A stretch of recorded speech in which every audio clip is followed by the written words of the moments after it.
The latest. Thank you for your love and support. I appreciate you all. The world woke up in shock on Boxing Day after US airstrikes hit targets in Nigeria under the claims of fighting ISIS.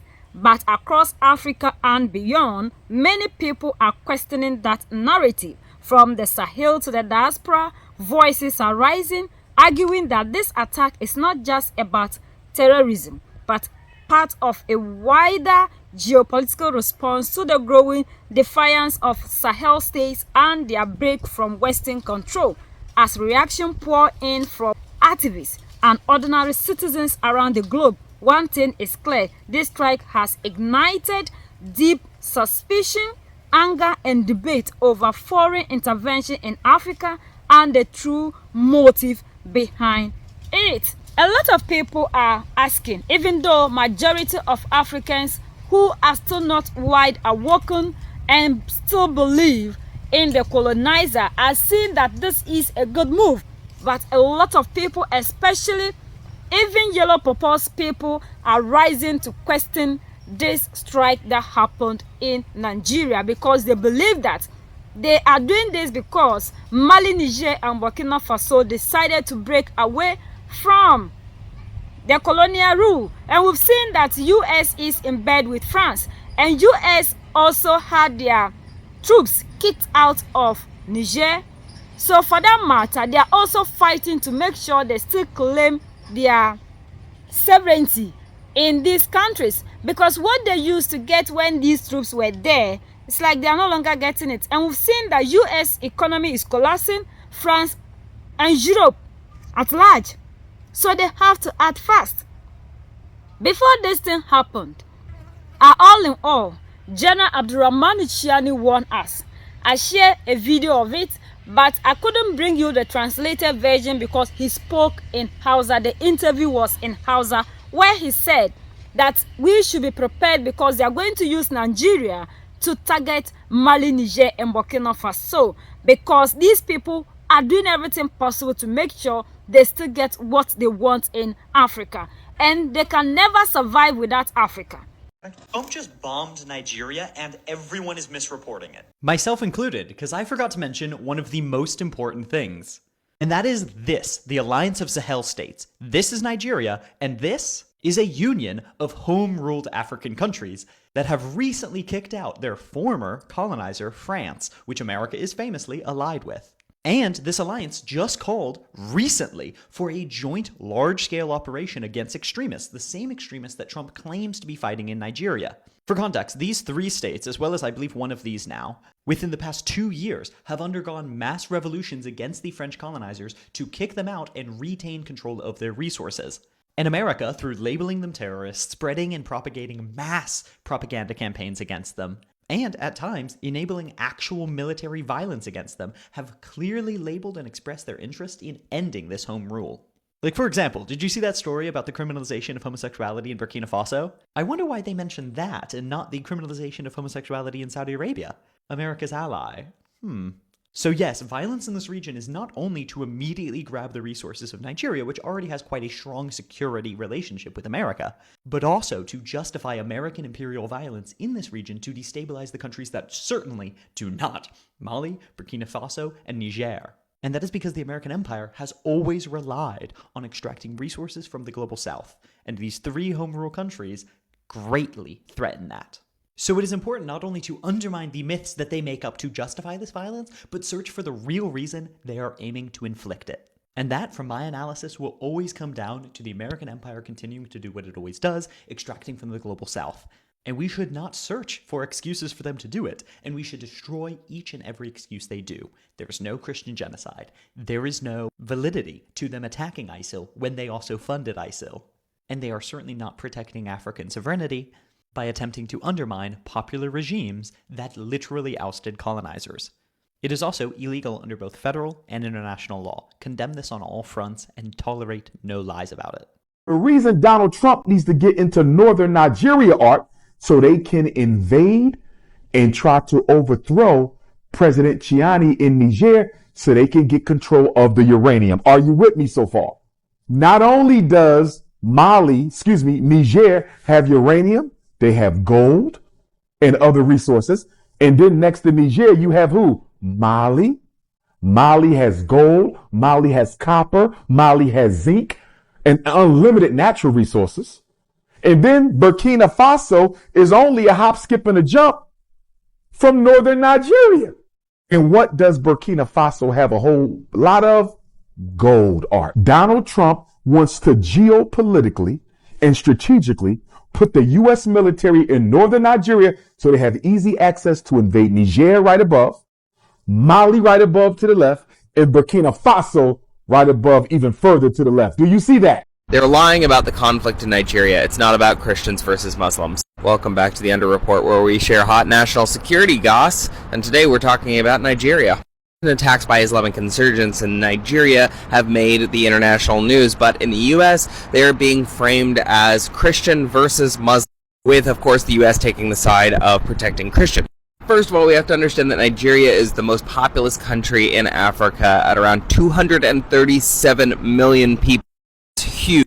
And it also has a huge amount of religious and ethnic diversity. The main religious groups are Christian and Muslim, with Muslims being around 56% of the country, and Christians being around, 43% of the country.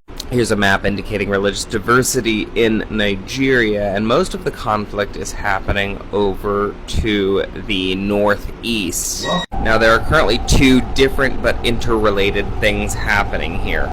First is we have actual Islamic insurgent groups like Boko Haram and the Islamic State, which are vying for control of the Muslim majority areas. The thing they're not telling you about this is the majority of their victims are in fact Muslim. Here's the second layer of complexity that they are leaving. For the last decade, there's been increasing desertification due to climate change in Nigeria. For about a decade, largely Muslim herders have been pushed into the area of largely Christian farmers due to the fact that their ancestral grazing lands have turned into deserts. This has caused conflict between the two groups, but of course it is not necessarily about religion, it is about access to resources. So, are Islamic fundamentalist extremist groups fighting in Nigeria? Absolutely, and for the most part their victims have been Muslims. Are there ongoing clashes between Muslims and Christians in Nigeria? The answer is yes, but it has less to do with their religion and more to do with access to traditional resources like farming and herding. Please share this because I think the other narrative is winning. Share and subscribe to the Under Report. So, a lot of us who are Africans who don't know, and we are excited claiming that it is for Christians. We need to wake up. And even the foreign minister of Nigeria came out publicly to tell the world that this is not to target one particular group of people like Christians or whatever. This is to protect the citizens in Nigeria. But the statement of Donald Trump and even the Prime Minister of Israel, Benjamin Netanyahu, told the world that they are targeting Christians. They are mass whatever genocide in Nigeria. According to some of the Nigerians who spoke, also said that if they claim that these people are in Sokoto, the Northwest, which is a Muslim-dominated community, and we claim that Christians are the ones who are there and they are taking their lives, it's not true, because if they should drop anything of that sort, it is majority of Muslims that will lose their lives and not Christians, because that is a Muslim dominated area. But they have framed the whole thing to make it look as if it is one particular group of people they are targeting. But these people are targeting both Muslims, Christians, and non-Muslims and Christians. So we should know that there is a bigger picture that these people are painting out. When they wanted to target Libya under the regime of Muammar Gaddafi, they started by saying that Muammar Gaddafi was a dictator under President Obama. And we saw what they did. African medias, we all bought into it. They keep spreading. It's not like today that we have social media that we can educate ourselves concerning the things that these people will use their media houses to bring out. A lot of us are still sleeping to the point that we still believe everything that these people say. The black man is still sitting down waiting for these people to tell them that we want to colonize you the second time before they know the real motive of these people. It's like we are not just learning at all. Africans, we are still sleeping. If not, we would know better by now. But majority of us, the youths that are still supporting this, is something that I don't understand. We are blinded with religion. And that is why always I tell you, until you put religion aside as an African, it will be very difficult for you to fight for your liberation, because they know how best to get the African, and they know your weak point, which is religion, that you can stand together to do anything. But when it comes to religion, you will divide yourselves and fight among yourselves. So now they are using the tactics of religion. So because of that, a lot of you that are still church moguls are still in love with what these people are saying. So you will support them. 100%. But the main reason to which these people are coming here, even though our all in us spoke about it, Africans are just paying deaf ear. We claim we love liberation. We claim we love progress. But we don't even want to hear the people that are leading us. If the African is smart enough, these kind of games wouldn't fall for them. But because they know you are too weak when it comes to religion, they are using the religious aspect to invade you and still colonize you the second time. And you are now welcoming colonization. Majority of us believe that our forefathers were primitive because these people sold that narrative to us. Now that you claim you're educated, and for that matter, you know better than your forefathers, that these people are coming to colonize you the second time, and you are so excited, you and your forefathers, who is primitive? Who is primitive? The African just don't learn. We don't learn. We are so much in love with everything these people gave to us, and now we believe everything that they say. We believe that these people are the best that can save us. So what is your sovereignty about? If you claim you are independent and still you are calling for people, your oppressors, to come and set you free, then are you independent? And these are the same people who told you the black man is so capable of managing his own affairs. And you claim that this is something that is offensive, yet you are proving to them by calling them to come and protect you. Look at what is happening in Mali, Niger, and Burkina Faso. Yet they stood their grounds, they fought, and they are still fighting, to the point that even these people are running away, and they believe that those who are running away from Mali, Niger, and Burkina Faso are now ending up in Nigeria. Africans, what is wrong with us? So when will we wake up? Now you are the same people who are calling for slavery, yet you claim you are wise in the name of religion. Christians are suffering. What about Muslims? Now that we are calling the United States of America to come and fight and set you, the Christians, free, if Saudi Arabia should also rise up, that they are coming to fight to set the Muslims free, what will become of Nigeria? Do you think that way? The same people who team up to come and colonize you are the same ones you are still calling to come and set you free. Because you, the African, isn't ready to do anything for yourself. All that you have been trained to believe is you can't do anything for yourself. So always you need to be praying for people, miracles, to descend and come and help you. No wonder. No wonder. And you are the same people who will now be talking bad when they now tell you who you are. When they now call you lazy people, merry-making, singing and dancing, then you say he has insulted you. This is who you are.